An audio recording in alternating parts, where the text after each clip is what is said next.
कि ये जो पर्व होता है, ये जो फेस्टिवल होता है, ये बहुत ही पवित्र होता है। ये पवित्र क्यों होता है? क्योंकि आज के दिन ही प्रभु यीशु मसीह पापियों का अंत करने के लिए, पाप का उन्हें खत्म करने के लिए इस पृथ्वी पर आए थे। इसलिए जरूरी होता है कि हमें ज्ञान होना चाहिए। एक वर्सेस हम इसको पढ़ दें, 2 कोरिन्थियंस उसका 5 चैप्टर और 17 वर्सेस। इसलिए यदि कोई मसीह में है तो वो नई सृष्टि है, पुरानी बातें बीत गई और देखो वे सब नई हो गई। बात है सृष्टि की। कौन सी सृष्टि? एक वर्तमान की सृष्टि। हम जब टेंस पढ़ते हैं तो टेंस में 3 चीजें आती हैं, प्रेजेंट, पास्ट, फ्यूचर। प्रेजेंट में 4 चीजें होती हैं, simple, negative, interrogative, negative, interrogative. ये हमें क्या सिखाते हैं? ये ग्रामर हमें सिखाते हैं कि सिंपल सेंटेंस जो बनता है उसमें क्यों, कब, कहां, कैसे नहीं होता। लेकिन जो नेगेटिव बनता है उसमें हमेशा नॉट यूज होता है।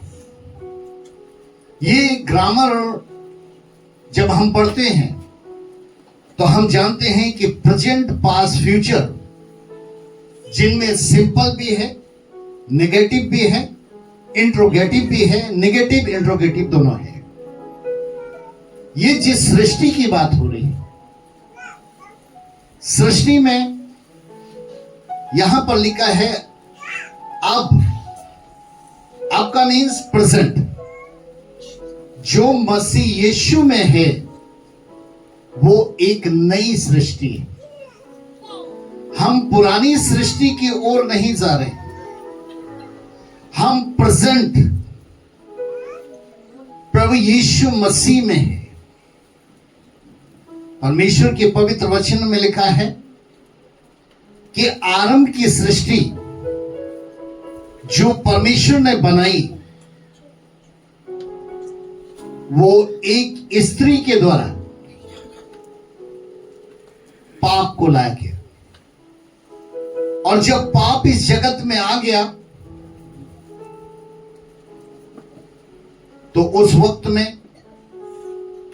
श्रापित रोग, मौत आ चुकी थी। परमेश्वर का मनुष्य के साथ अलगाव हो चुका था। इंसानों के पास बहुत सी तकलीफें थी, बहुत सी परेशानियां थी। और जब जब परमेश्वर को पुकारा जाता था तो परमेश्वर का आंसर आता था कि पाप जगत में आ चुका है। लोग स्त्री जात से घृणा करने लगे,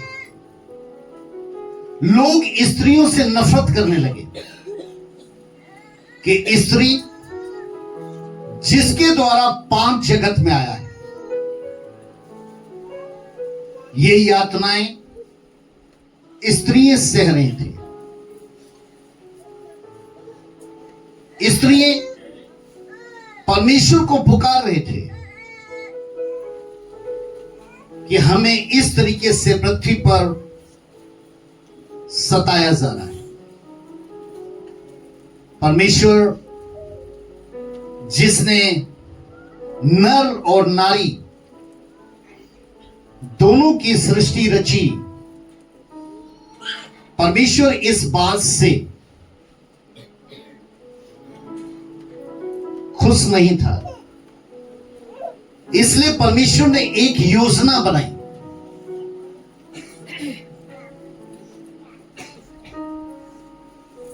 कि एक ऐसी सृष्टि बनेगी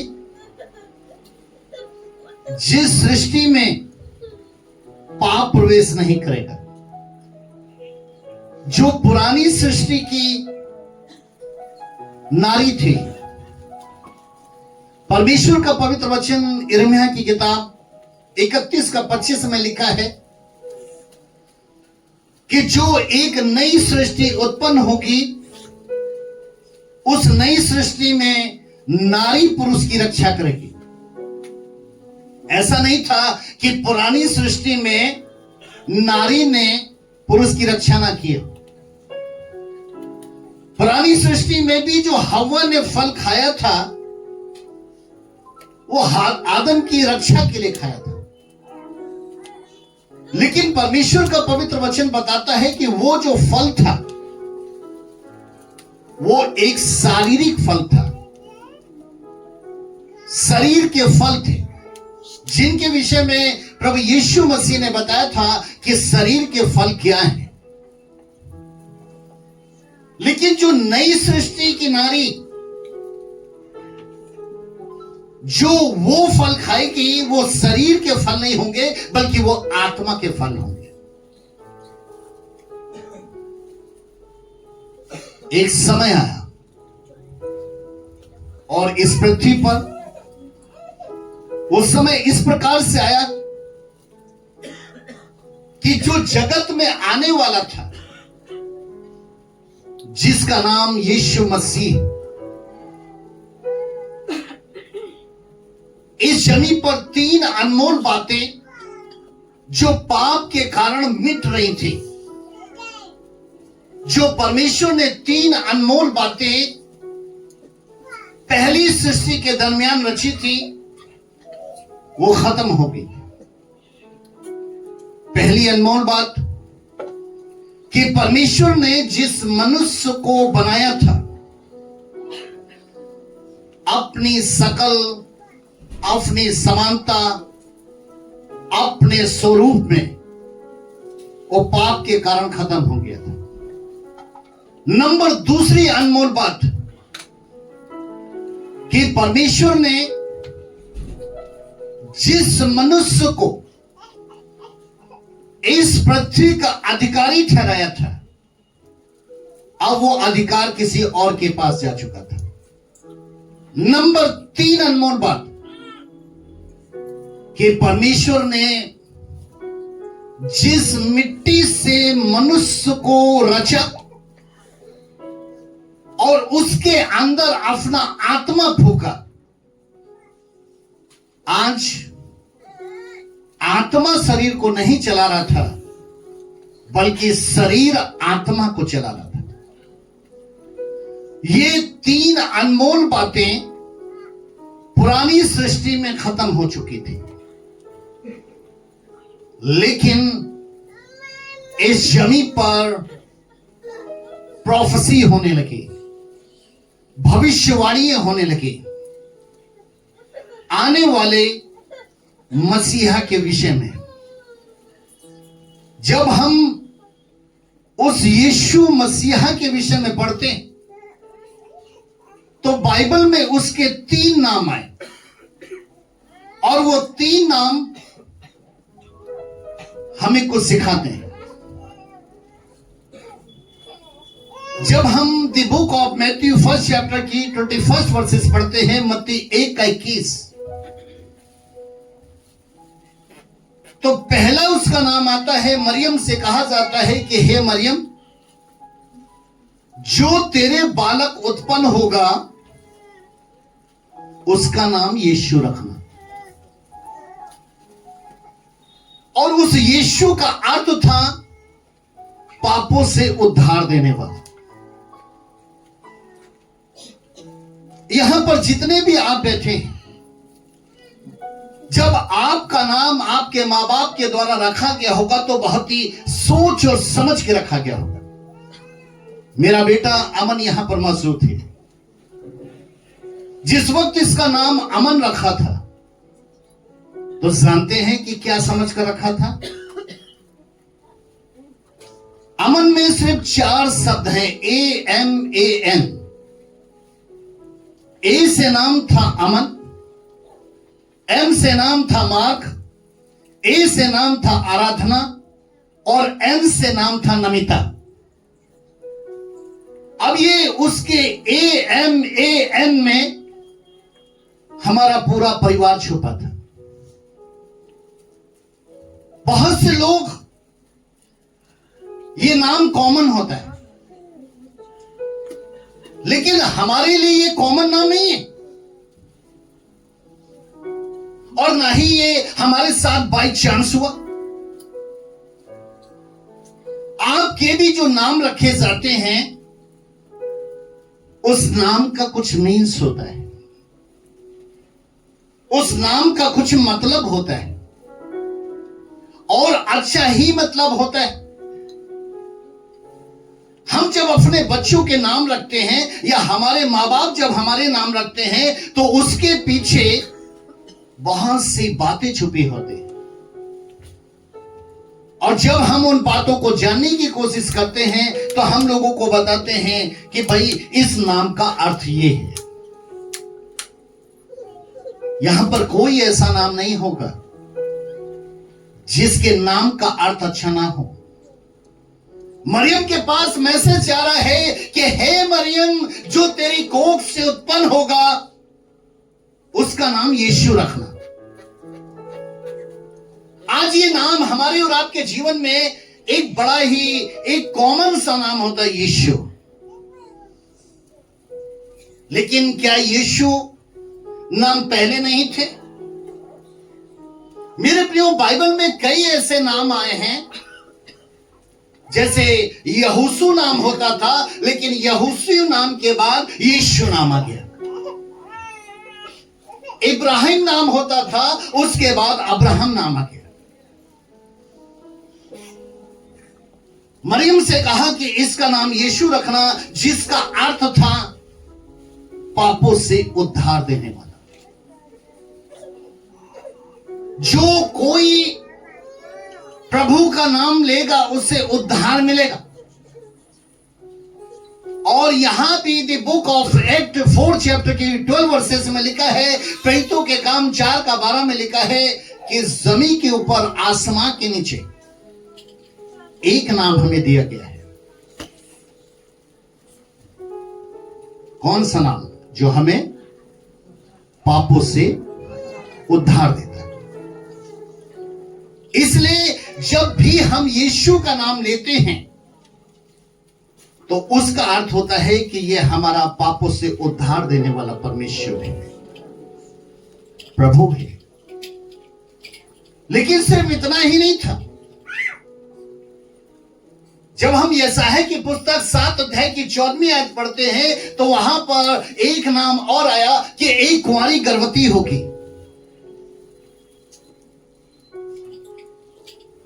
और एक पुत्र को जनेगी।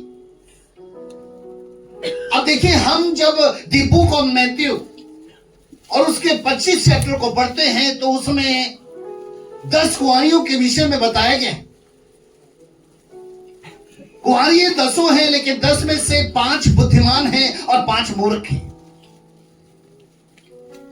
वो बुद्धिमान क्यों है? क्योंकि बुद्धिमान इसलिए वो कुंवारी है क्योंकि वो पवित्र है, वो सच्ची है, वो खरी है। इसी तरीके से जिस कुंवारी की बात हो रही थी वहां पर नाम नहीं था कि मरियम हम नाम दे रहे हैं, मर्था हम नाम दे रहे हैं, रूथ हम नाम दे रहे हैं, हन्ना हम नाम दे रहे हैं। वहां पर लिखा था एक कुंवारी गर्भवती होगी। बहुत सी स्त्रियां जो उस समय में परमेश्वर के नजदीक रहती थी, उपासनाएं करती थी, अपने आप को डेडिकेट कर दिया था, अर्पण कर दिया था,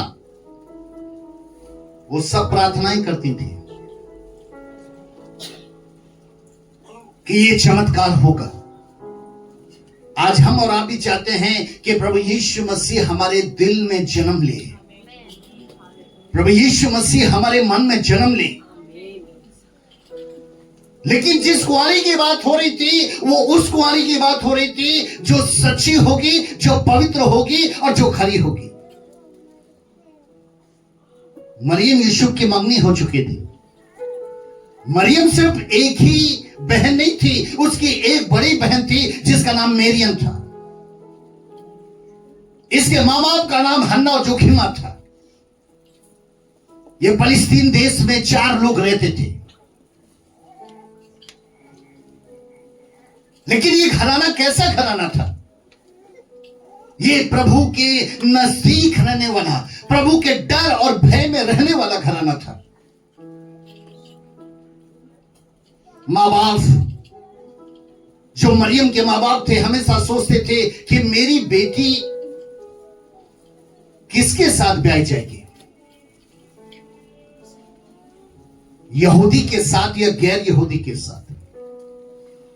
क्योंकि उस वक्त में विश्वास और अविश्वास ये अक्सर बहुत नजदीकी से हर एक सच्चे लोग देखते थे कि हम ब्याने कहां जा रहे हैं। परमेश्वर की एक योजना आई, परमेश्वर की एक प्लानिंग आई यूसुफ को लेकर। बाइबल ये नहीं बताती यूसुफ कहां मिला, बाइबल नहीं बताती यूसुफ की कब शादी हुई, लेकिन बाइबल बताती है कि मंगनी हुई। यूसुफ परमेश्वर का भय मानने वाला था, एक सच्चा धर्मी पुरुष था। परमेश्वर ने मरियम के मां बाप के मनों में यूसुफ के प्रति इच्छा उत्पन्न की कि इसी फलस्तीन देश में एक परिवार रह रहा है जो यूसुफ का परिवार है, उसके साथ तो अपनी बेटी को सही वक्त ठहरा।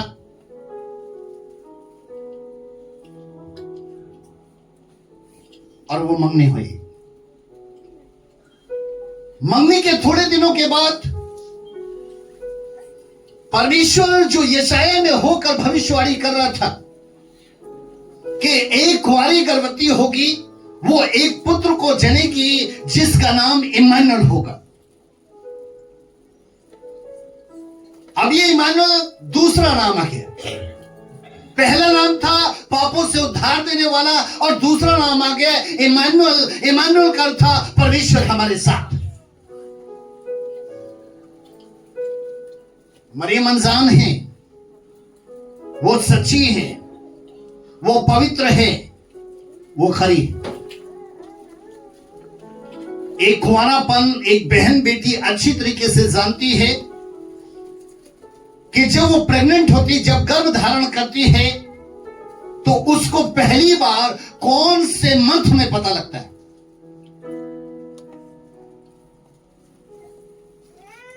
मरियम के विषय में ऐसा कुछ नहीं लिखा। मरियम के विषय में बाइबल बताती है कि स्वर्गदूत जाते हैं, फरिश्ते जाते हैं। ये नहीं है कि उसके गर्भ ठहर चुका है तो फरिश्ता जा रहा है। ये फरिश्ता उस वक्त जा रहा है जिस समय मरियम प्रार्थना में बैठी हुई है, प्रार्थना कर रही है। क्योंकि कैसा मन है। एक बहुत बढ़िया कहानी थी कि एक प्रेग्नेंट लेडी जो चंद समय के बाद ही अपने बच्चे को जन्म देगी, वो कुछ समय ज्यादा 1 घंटा 2 घंटा कब वो संतान को जन्म दे देगी, लेकिन वो कोख पर हाथ रखकर बहुत रो रही है। और वो रो किस लिए रही है? एक तरफ वो चाहती है कि मेरे घर में संतान उत्पन्न हो और दूसरी तरफ वो चाहती है कि संतान उत्पन्न ना हो। कोई मां क्या कभी चाहेगी कि संतान उत्पन्न ना हो? हर एक मां चाहती है कि उसके घर के अंदर संतान हो, लेकिन ये अपने कोख पे हाथ रखकर रो रही है, रो रही है, रो रही है। क्यों रो रही है? ये अपनी संतान को उत्पन्न करने से पहले जिस सृष्टि में जी रही है, जिस सृष्टि में पाप है, उस पाप के विषय में बता रही है कि अभी तू मेरी कोख में है, अभी तू पैदा नहीं हुआ, लेकिन मैं इस सृष्टि में हूं। तूने अभी सृष्टि नहीं देखी है, लेकिन मुझे कई साल का एक्सपीरियंस है।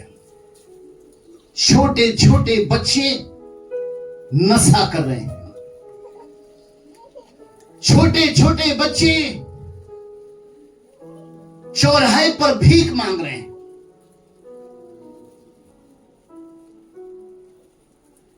अच्छा खाना नहीं है, अच्छे कपड़े नहीं हैं, लोग उनके साथ अच्छा व्यवहार नहीं कर रहे हैं। बहुत से बच्चों को बंदी बना लिया गया है, हवस का शिकार बनाया जा रहा है, श्रापित रोग बढ़ चुके हैं, बहुत सी मौतें हो रही हैं। ये मां अपनी कोख पर हाथ रख करके ये सारी बात आने वाले बेटे को बताना चाह रही है।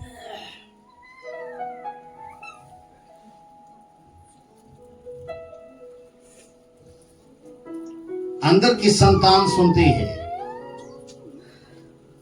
अंदर की संतान कहती है कि मां, क्या वाकई में तू नहीं चाहती कि मैं इस पृथ्वी पर आऊं?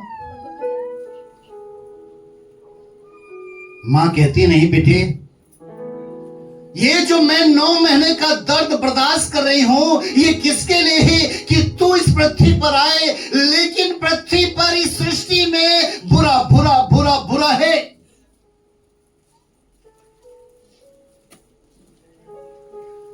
वो संतान कहती है मां, तू चाहती है कि मैं सृष्टि में आऊं? अगर तू चाहती है कि मैं सृष्टि में आऊं तो मेरे साथ एक वायदा कर। वो मां कहती हां मैं चाहती हूं तो सृष्टि में आ।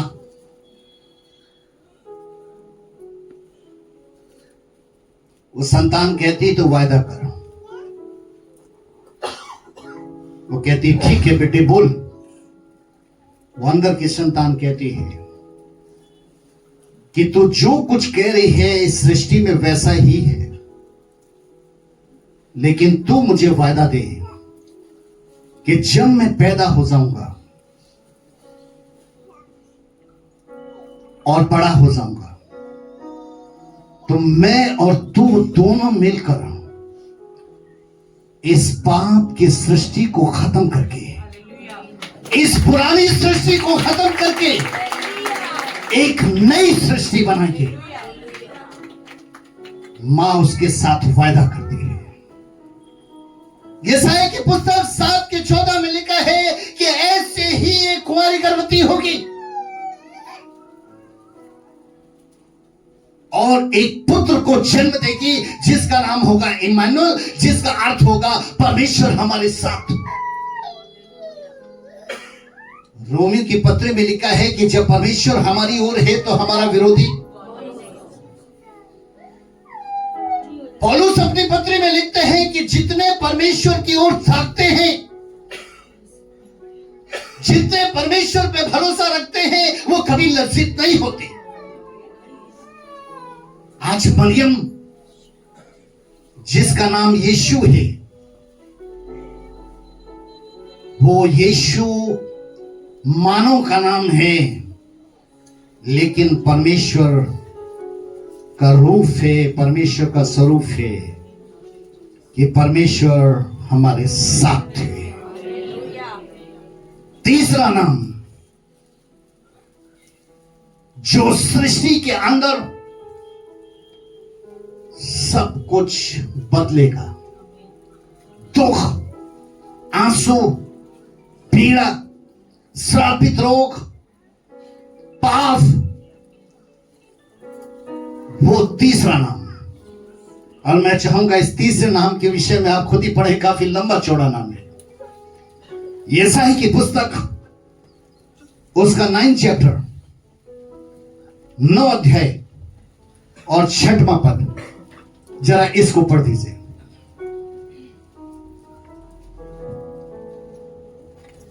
क्योंकि हमारे लिए एक बालक उत्पन्न हुआ, क्योंकि हमारे लिए एक बालक उत्पन्न हुआ, हमें एक पुत्र दिया गया है, हमें एक पुत्र दिया गया है, और प्रभुता उसके कांधे पर होगी, प्रभुता उसके कांधों पर होगी, और उसका नाम, अब उसका नाम सुनिए, अद्भुत युक्ति करने वाला, नंबर 1 अद्भुत युक्ति करने वाला, पराक्रमी परमेश्वर, पराक्रमी परमेश्वर, अनंत काल का पिता, नंबर 2 अनंत काल का पिता, और शांति का राजकुमार, और तीसरा शांति का राजकुमार रखा जाएगा। रखा जाएगा। तो ये तीसरा नाम जो है वो अद्भुत युक्ति करने वाला, पराक्रमी परमेश्वर, अनंत काल का पिता और शांति का राजकुमार। मरियम को ये नाम बताए गए, ये चीजें आत्मा के द्वारा प्रकट की गई, और तभी मरियम ने कहा था कि तेरे वचन के अनुसार हो, और वो उसके वचन के अनुसार हुआ। पर्व 25 दिसंबर, ये बाइबल में तारीख नहीं मिलेगी, इसमें बहुत से बहस है कि कहां 25 दिसंबर लिखा है। जो क्रिश्चियन लोग क्रिसमस सेलिब्रेट करते हैं, हम दिन तारीखों पर विश्वास नहीं करते, हम विश्वास करते हैं परमेश्वर के पवित्र वचनों में। और पवित्र वचन में लिखा है कि एक पुत्र उत्पन्न होगा, और वो पुत्र उत्पन्न हुआ जो मानो इस पृथ्वी पर पैदा हुआ है, तो कोई तारीख तो होगी। इसलिए हम 25 दिसंबर क्यों? क्या कभी आपने सोचा है कि 25 दिसंबर के 6 दिन के बाद ही नया साल क्यों होता है?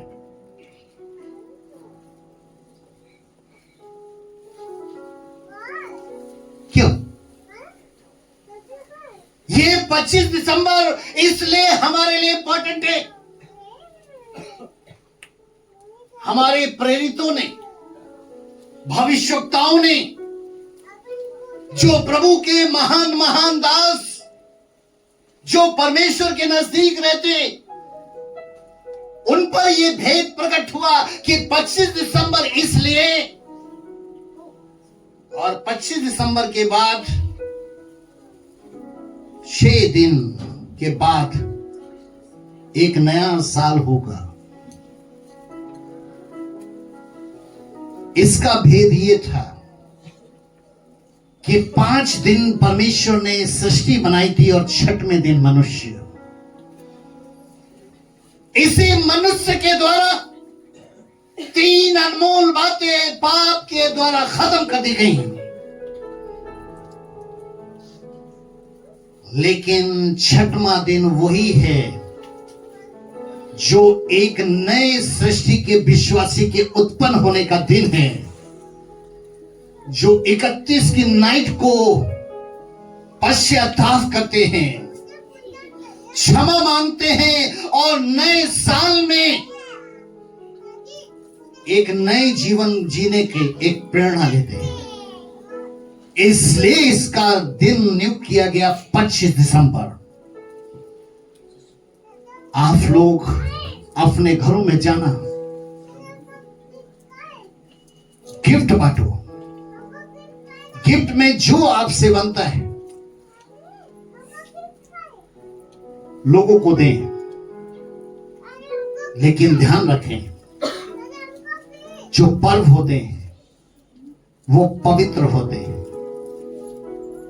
शैतान चाहता है कि आज के इस पवित्र दिन को, जिस दिन पाप को मिटाने वाला